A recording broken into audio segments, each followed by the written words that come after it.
Welcome to Chemistry Academy, Fajandar High School and Junior College, Wahur.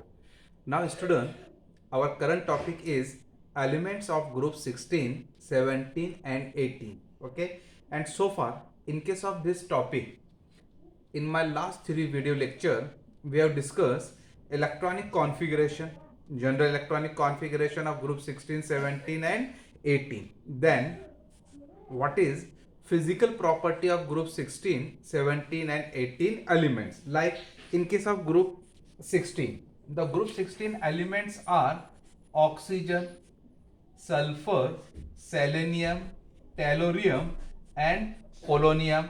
Group 17 elements are fluorine, chlorine, bromine, iodine, and last one is your astatine. Group 18 elements are helium, neon, argon, krypton, xenon, and last one is your radon. Now this one is your group 16 elements, this one is your group 17 element, this one is your group 18 element. Now in case of physical property, oxygen, it is a gas, all other elements are solid. Then oxygen and sulfur are non-metals, selenium and tellurium are metalloids, and polonium, it is metal which is radioactive in nature with half-life period 13.8. Likewise, the physical property we have covered of group 17 and group 18 elements. तो अपन ये first three video lectures में cover किए थे related to group 16, 17, 18. Now today we are going to start the trend in properties of group 16, 17 and 18. Now trend in properties like atomic size, ionization potential, electronegativity and electron gain enthalpy. अब ये जो groups है group 16, 17 और 18, जब इसमें अपन down the group जाएंगे मतलब top to bottom जाएंगे तो ये जो प्रॉपर्टीज है atomic size, ionization potential, electronegativity, electron gain enthalpy, whether this property will increase or decrease, उसका जो वेरिएशन होगा that we have to study and that point is called as a trend in physical properties of group 16, 17 and 18. So now first physical property or first trend we are going to start, that is atomic size. First part we are going to start atomic size, or it is called as atomic radii, or it is called as ionic radii. Atomic radii or it is called as a ionic radii. अब सबको मालूम है atomic radius किसको बोलते हैं. What is atomic size in 9, 10, 11 आप लोगों ने स्टडी किया है. किसको बोलूंगा मैं एटॉमिक साइज या एटॉमिक रेडी या आयोनिक रेडी. तो सिंपल वे में अपन बोल सकते हैं the distance between nucleus and outermost shell. The distance between nucleus and outermost shell. Now this distance is called as the atomic size. This distance is called as atomic atomic radius. Okay. Now we have to discuss amongst group 16, 17 and 18 what is the trend in property of atomic size. मतलब अगर मैं group 16 की बात करूंगा down the group start from oxygen up to polonium, मतलब top to bottom in a group atomic size increase होंगी या decrease होंगी. When we will move from left to right across a period like oxygen, fluorine, neon, atomic size will increase और decrease, वो अपने को study करना है. So first we will discuss the trend in groups. Okay. Now in group top to bottom while going down the atomic size goes on increasing. The atomic size goes on increasing. जैसे मैं top to bottom जाऊंगा oxygen से polonium की तरफ atomic size क्या होगा increase होगा. उसका एक ही फैक्टर रहता है. Why atomic size will increase? Because number of shell increase. क्यों एटॉमिक साइज इंक्रीज होता है? Because number of shell increase. Now oxygen the value of n is 2, sulphur the value of n is 3, selenium 4, tellurium 5, polonium is 6। मतलब oxygen के पास में 2 shell है, sulphur के पास 3, selenium के पास 4। As the number of shell increase, ये जो distance रहेगा वो इंक्रीज होते जाएंगे। जैसे मैं यहाँ आपको एक एटॉमिक स्ट्रक्चर ड्रॉ करता हूं। Now this one is your nucleus containing protons and neutrons. Now this one my shell number 1, this one is my shell number 2. Now this distance is called as atomic size. This distance called as atomic size. अब अगर मैं दूसरा ले रहा हूं, this one is your nucleus containing protons and neutron. This one is my shell number 1. This one is my shell number 2. This one is my shell number 3. Now this distance is called as a atomic size. तो अगर shell बढ़ रहा है तो ये distance क्या होगा, बढ़ेगा। मतलब क्या बढ़ेगा वहां पर, atomic size. So when we will move from top to bottom, number of shell increase, number of shell बढ़ते हैं, and because of that atomic size will increase. So top to bottom in a group, what is the trend, atomic size will increase. Now across a period, when we will move from left to right, across a period the atomic size will decrease from left to right. atomic size will decrease. क्यों atomic size decrease होता है? Because effective nuclear charge increase. What is effective nuclear charge? मैं बताता हूं. Because effective nuclear charge increase. क्या increase होता है? Because effective nuclear charge increase, and that's why atomic size decrease from left to right.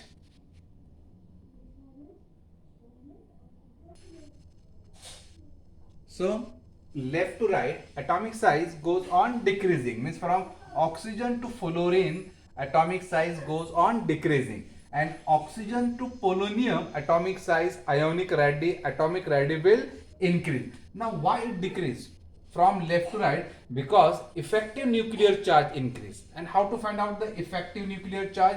Yeah, what is effective nuclear charge? Net positive charge experienced by electron. What is effective nuclear charge? The effective nuclear charge is the net positive charge experienced by the electron in multi-electronic atom. And how to find out the effective nuclear charge? Now effective nuclear charge, it is represented by Z effective is equal to Z minus S. Z minus S, where Z means number of proton. What is Z? Z means number of proton. Now I am writing here Z. Z means number of proton, and this S means number of non-valence electron. Your S is number of non-valence electron. Okay, what is your Z? Z is number of proton and S is number of non-valence electron. Student, number of proton, actually our concept is atomic number is equal to number of proton is equal to number of electron. जितना atomic number रहेगा उतने number of protons रहेंगे. जैसे मैं बोलता हूं sodium, atomic number of sodium is 11, so it contain 11 protons and 11 electrons. अब valence electron and non valence electron का मतलब क्या रहता है पता है? वैलेंस का मतलब रहता है last. Valence shell means last shell. Valence shell अपन किसको बोलेंगे? लास्ट शेल, आखिरी shell. And the electron belongs to last shell. आखिरी शेल के जो इलेक्ट्रॉन्स रहते उनको बोलते हैं valence electron.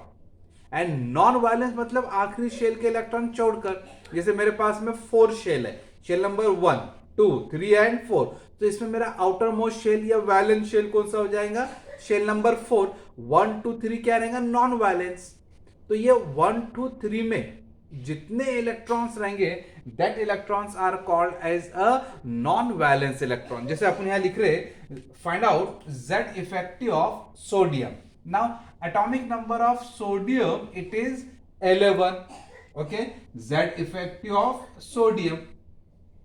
Now How to find out the Z effective of sodium? So number of proton in case of sodium is 11. Write its electronic configuration. So it become 1s2, 2s2, 2p6, 3s1. 1s2, 2s2, 2p6, 3s1. मतलब sodium के पास में 3 shell है. Now first shell contain 2 electron, second shell contain 8 electron and third shell contain 1 electron. कितने shell हो गए? 3. First shell में कितने electrons है? 2. सेकेंड शेल में 8 एंड थर्ड शेल में 1. अब इसमें मेरा last shell, outermost shell कौन सा आएगा? Shell number 3. मतलब ये जो इलेक्ट्रॉन्स रहेंगे शेल नंबर 3 के that are the valence electron. बाकी ये जो इलेक्ट्रॉन्स आएंगे that are non valence electrons. ये क्या हो जाएंगे? Non valence. तो नॉन वैलेंस इलेक्ट्रॉन कितने आएंगे मेरे पास में? 8 plus 2 10. So Z effective become 11 minus 10. So the Z effective is 1 for sodium. What is the effective nuclear charge for sodium? Effective nuclear charge for sodium कितना आएगा? 1. ये 11 क्या है? Number of protons, which is equal to atomic number. और ये 10 कहां से आ रहा है? Non valence electron. क्योंकि इसके आखिरी शेल में कितने इलेक्ट्रॉन है? 1. और ये 1 हो जाएंगे वैलेंस इलेक्ट्रॉन. बाकी जो बचेंगे वो हो जाएंगे non valence electron. Likewise find out Z effective of oxygen. Find out Z effective of oxygen. Write electronic configuration of oxygen. Atomic number 8. Its electronic configuration become 1s2, 2s2, 2p4. Now, in case of oxygen, first shell it contain 2 electron and second shell it contain 6 electron. So oxygen के पास में कितने shell आ रहे हैं? Only 2 shell. First shell में कितने electrons है? 2. Second shell में कितने इलेक्ट्रॉन्स है? 6. तो मेरा जो सेकंड शेल रहेगा वो लास्ट शेल रहेगा, दैट इज वैलेंस शेल. तो ये मैं इसको कट कर दूंगा. अब अगर वैलेंस शेल मैंने कट किया तो नॉन वैलेंस इलेक्ट्रॉन कितने आएंगे? 2. मींस S का वैल्यू क्या हो जाएगा? 2. Now the value of Z is 8.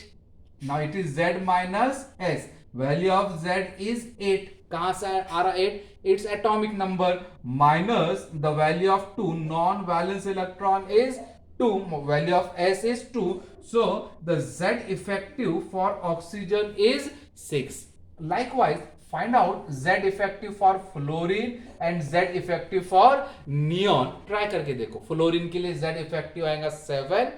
Neon के लिए आएगा 8. So when Z effective value increases, मतलब effective nuclear charge increases, atomic size goes on decreasing. So dear student, amongst group 16, 17 and 18 सबसे कम atomic size रहता है group 17 elements का, hydrogen का. सबसे कम एटॉमिक साइज किसका रहता है? Hydrogen. Now group 18s are stable electronic configuration because its general electronic configuration is NS2NP6. 18 का क्या रहता है? NS2NP6. मतलब उनके आउटर मोस्ट शेल में 8 इलेक्ट्रॉन्स रहते हैं. कितने इलेक्ट्रॉन्स? 8. तो this element not capable to accept the electron or donate the electron. तो least atomic size किसका रहेगा? ग्रुप 17 का. So this is first trend in properties. और वो कौन सा प्रॉपर्टीज अपन स्टडी किए? एटॉमिक साइज और रेडी या आयोनिक साइज और आयोनिक रेडी. तो उसमें ट्रेंड क्या याद रखने का? Top to bottom. Top to bottom moving downwards atomic size increase होगा and left to right across the period atomic size will decrease. अब down the group Q increase होगा because number of shell increase, और left to right Q decrease होगा because effective nuclear charge increase. As the atomic number increase, effective nuclear charge will increase.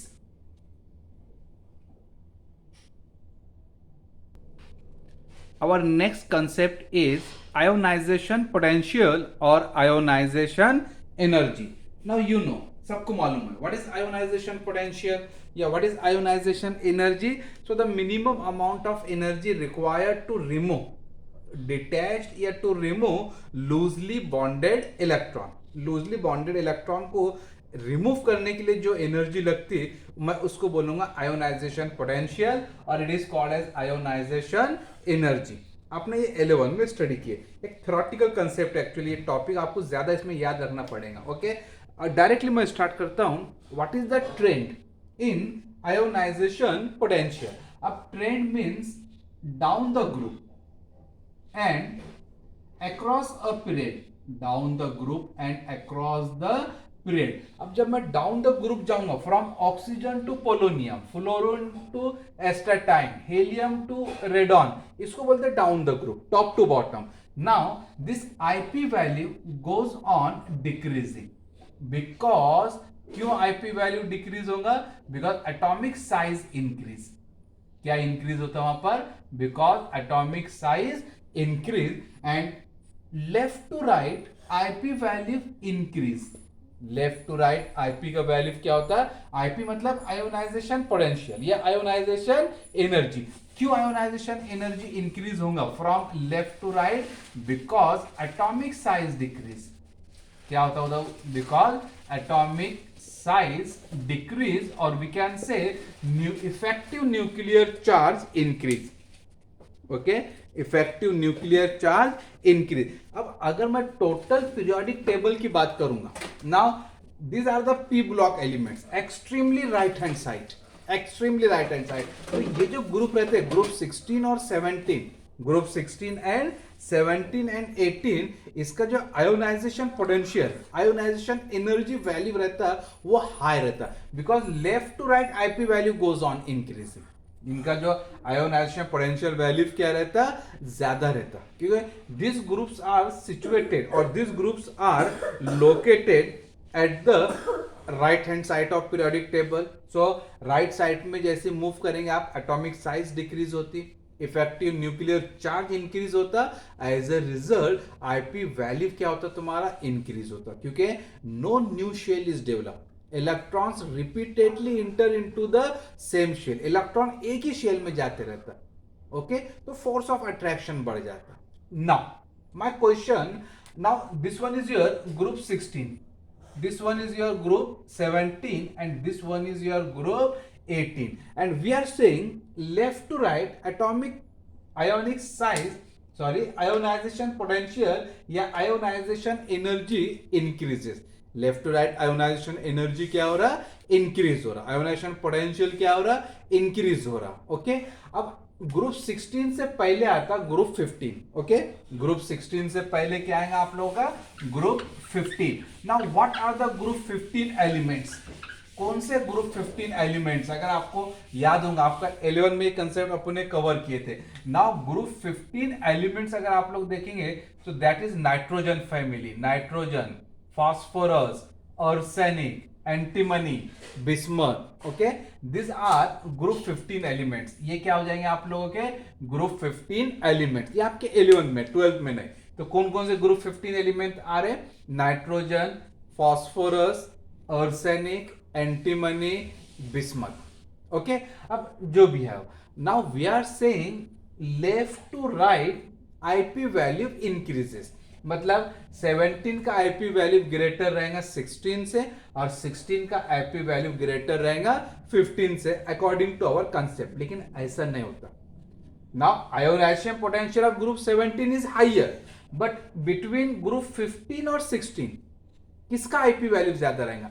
अगर मैं 15 और 16 को अगर compare करूंगा मैं, तो किसका आईपी वैल्यू ज्यादा रहेगा? According to our concept left to right IP value increase है, किसका ज्यादा रहना चाहिए? 16 का। But the IP value of, IP मतलब ionisation potential, ionization potential of group 15 is greater than group 16, या IP value of group 16 is less than group 15।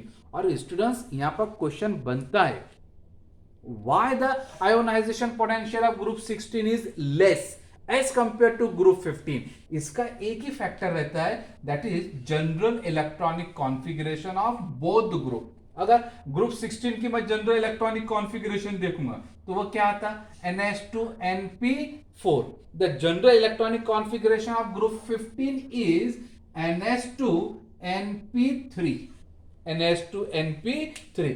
Student ये factor पर आप लोग जरा कॉन्सेंट्रेट करो, पी का। अब अगर आपको सब शेल का कैपेसिटी याद होगा, एस सब शेल में मैं कितने इलेक्ट्रॉन फील कर सकता, 2, पी में 6, डी 10 और एफ में कितने इलेक्ट्रॉन फील करेंगे अपन, 14। अब अगर मैं हाफ फील्ड की बात करूंगा, आधी कैपेसिटी की, तो एस क्या हो जाएगा मेरा, S1, P3, D5 और F क्या हो जाएगा, 7। मैं हाफ फील्ड बोल रहा हूं, उसकी कैपेसिटी से आधे इलेक्ट्रॉन। और जब भी हाफ फील्ड या कंप्लीटली फील्ड इलेक्ट्रॉनिक कॉन्फ़िगरेशन आता, वो स्टेबल इलेक्ट्रॉनिक कॉन्फ़िगरेशन होता। आप लोग मेरा पॉइंट समझ रहे, कंप्लीटली फील्ड रहा या हाफ फील्ड रहा। अब कंप्लीटली फील्ड मतलब S2, P6, D10, F14 और हाफ फील्ड का मतलब क्या रहेगा, S1, P3, D5, F7, इसको अपन हाफ फील्ड बोलेंगे।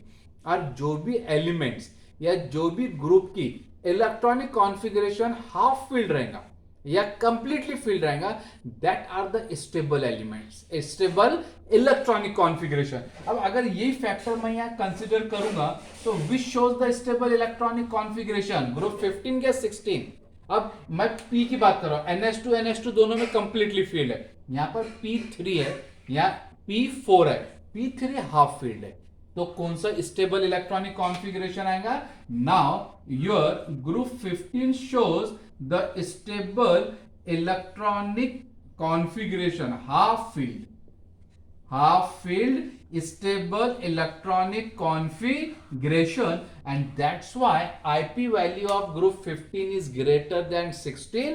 ये अपन बोलेंगे ionization potential of group 16 is less than group 15। Student एक सिंपल कंसेप्ट है, I hope you will understand this point. ये थ्योरेटिकल कंसेप्ट है, आपको याद रखना पड़ेगा। Now what is the trend in IP value, तो आप लोग बोलेंगे group 16, 17, 18 has higher IP value because these groups are located extremely right hand side of the periodic table.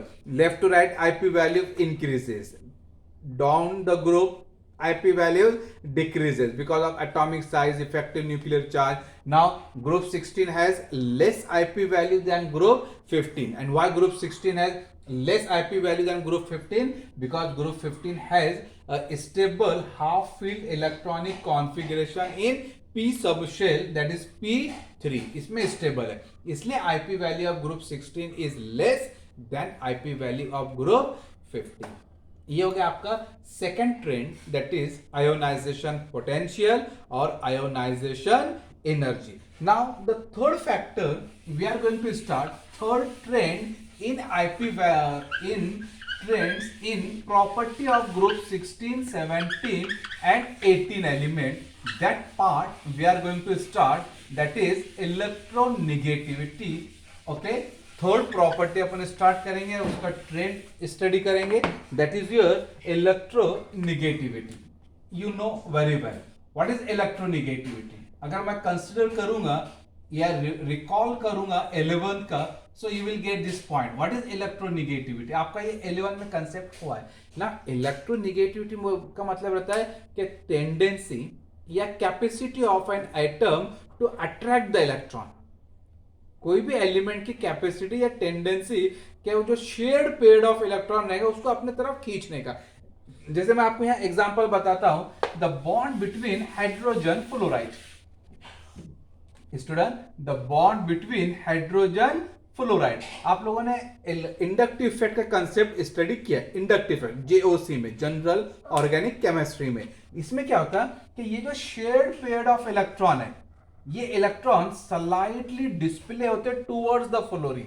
ये इलेक्ट्रॉन किसकी तरफ डिस्प्ले होते हैं या मूव होते हैं, टुवर्ड्स द फ्लोरीन। अब वो जो शेयर्ड पेयर ऑफ इलेक्ट्रॉन रहते हैं, ये फ्लोरीन की तरफ क्यों जाते हैं, आपने डिटेल में स्टडी किया, because fluorine is highly electronegative. Fluorine क्या, it is highly electronegative, and because of high electronegativity fluorine क्या करता है, इलेक्ट्रॉन को अपने तरफ पुल करता है। So the capacity or tendency of an atom to attract the shared pair of electron, ये इलेक्ट्रॉन कौन से रहते हैं, covalent bonding electron, shared pair of electron toward itself, it is called as electronegativity।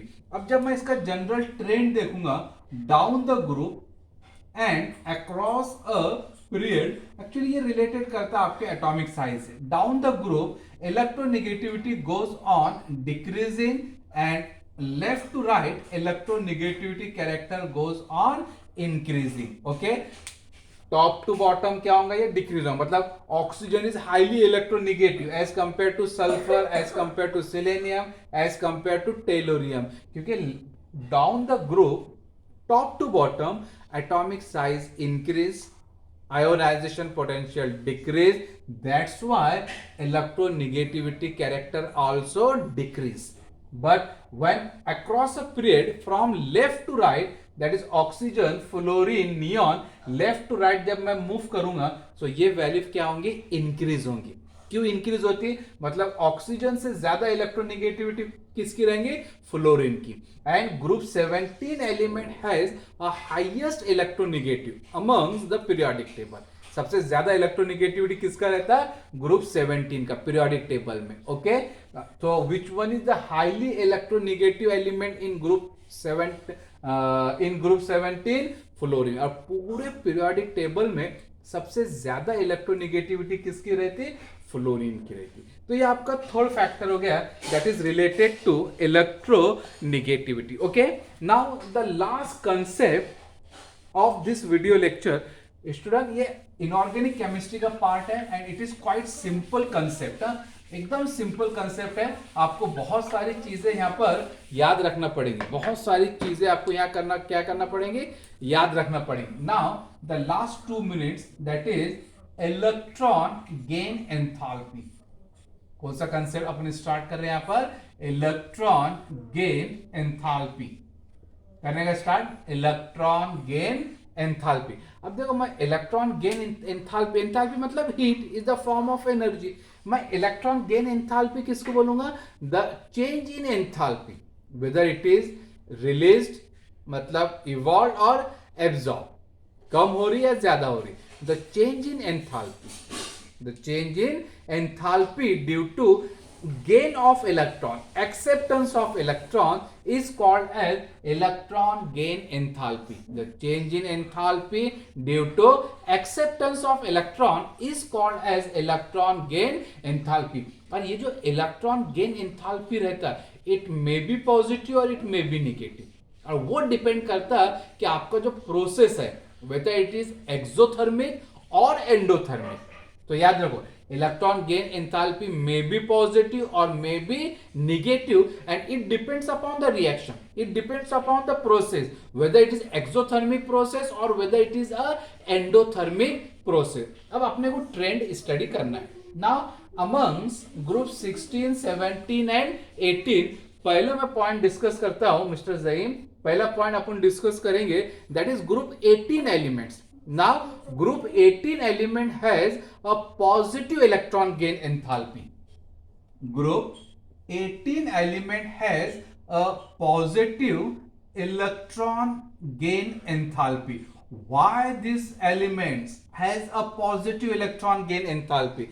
क्यों ये एलिमेंट की electron gain enthalpy positive हैगा? क्योंकि देखो, अगर मैं इसका जनरल इलेक्ट्रॉनिक कॉन्फ़िगरेशन देखूंगा, general electronic configuration for group 18 element, what is general electronic configuration for group 18 element? So it is ns2 np6. मतलब ग्रुप 18 के आउटर मोस्ट शेल में कितने इलेक्ट्रॉन्स है, 8 इलेक्ट्रॉन.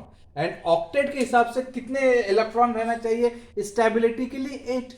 सो ऑलरेडी ग्रुप 18 के पास 8 electrons है. So this group elements not capable to donate the electron और accept the electron. वो electron देना भी नहीं चाहेंगे और लेना भी नहीं चाहेंगे, कि ऑलरेडी उनका इलेक्ट्रॉनिक कॉन्फ़िगरेशन स्टेबल है. And that's why the group 18 element shows positive electron gain enthalpy.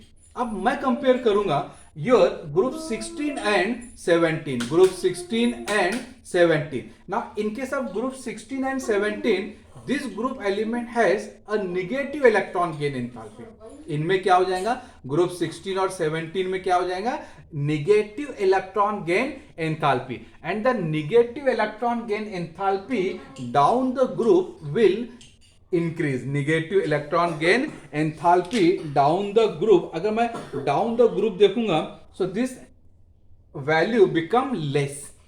Negative electron gain enthalpy value become less. Oxygen has less electron gain enthalpy as compared to sulfur. Fluorine has less electron gain enthalpy as compared to chlorine. और student यहां question बनता है why oxygen has a less electron gain enthalpy as compared to sulfur? Why fluorine has a less electron gain enthalpy as compared to chlorine? क्यों रहता मालूम है oxygen का electron gain enthalpy sulphur से कम? Because of oxygen has less atomic size. Why fluorine has less electron gain enthalpy as compared to chlorine? Because fluorine has less atomic size. क्यों आपने पता है top to bottom atomic size decrease हो रही, तो किसका एटॉमिक साइज कम रहेगा? ऑक्सीजन का, एज कंपेयर टू सल्फर. यहां पर किसका एटॉमिक साइज कम रहेगा? Fluorine as compare to chlorine. And that's why electron gain enthalpy of oxygen is less as compare to sulphur and fluorine it is less as compare to chlorine. So dear student, this is all about the trend in properties of group 16, 17 and 18 elements. देखो ये total theoretical part है and it depends on your practice. Okay, so अच्छे से इसको learn करो, try to by heart all this concept. What is atomic or ionic ready? What is ionization potential? Why group 16 has less IP value as compared to group 15? Why oxygen has less electron gain enthalpy as compared to sulfur? Why fluorine has less electron gain enthalpy as compared to chlorine? Why group 18 element has a positive electron gain enthalpy? So Zaim, you have to remember all this concept in your topic. So this is all about the trend in properties of group 16, 17 and 18 elements. Now in my next video lecture student upon study करेंगे the anomalous behavior of group 16, 17 और 18. अब ये group 16 है, oxygen, sulphur, selenium, tellurium, polonium, ये elements में एक elements रहता है जो अलग कैरेक्टर शो करता है, जिसको अपन एंटिक पीस बोलते हैं, वो एक अलग कैरेक्टर शो करता है, उसको बोलते हैं एनोमलस बिहेवियर. जैसे मैंने बताया था oxygen it is a gas, all other elements are solid. तो यहाँ एनोमलस बिहेवियर डिफरेंट कैरेक्टर कौन शो करेगा? ऑक्सीजन. वो अपन सब नेक्स्ट वीडियो लेक्चर में स्टडी करेंगे. Now read all this point from your text book. Okay, thank you.